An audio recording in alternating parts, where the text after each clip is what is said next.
Okay. So I'm cooking the roux up, and I have at the moment a white roux. So I'm putting that on there. That's my white roux, very buttery looking.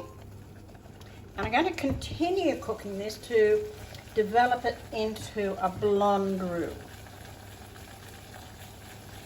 I know it doesn't look white, but it's white when you actually make the sauce.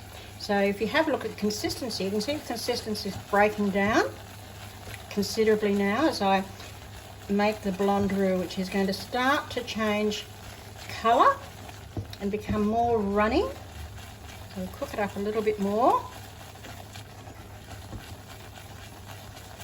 And this is the roux you need for the velouté. I've used velouté for doing a chicken vol au vent, and so made a velouté using chicken stock, pure proper chicken stock made from the chicken carcass, and then finish it off with cream, with shredded chicken in the sauce, and then you put it into a. See, that's a lot more runny, and it's a different colour. It's what we call blonde.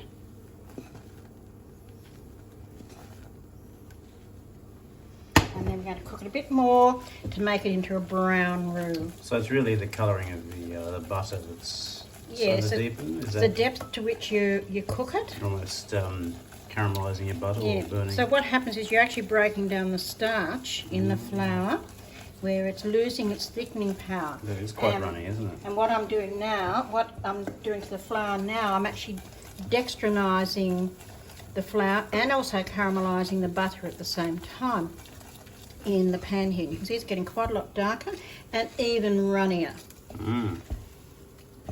So we're dextrinising it. If you can actually make a brown sauce by browning flour in the oven, and then using a browned flour in making a gravy, and it won't have the same thickening power. Now, see how much more runny that is? It just pours out. So that's your brown roux, and you can see the consistencies of the three roux. The colour between the first and the last, between the white and the brown, isn't that different? But it's that consistency that's very different. Oh yeah, that one is a slightly different colour to that. And when it came out, but the consistency. And this one's even runnier, and that's quite different. And you can see in the pot here is just picking up the heat that's staying in the saucepan, how runny that is. And to think that started off like that. So white, blonde, and brown roux, all used for different sauces.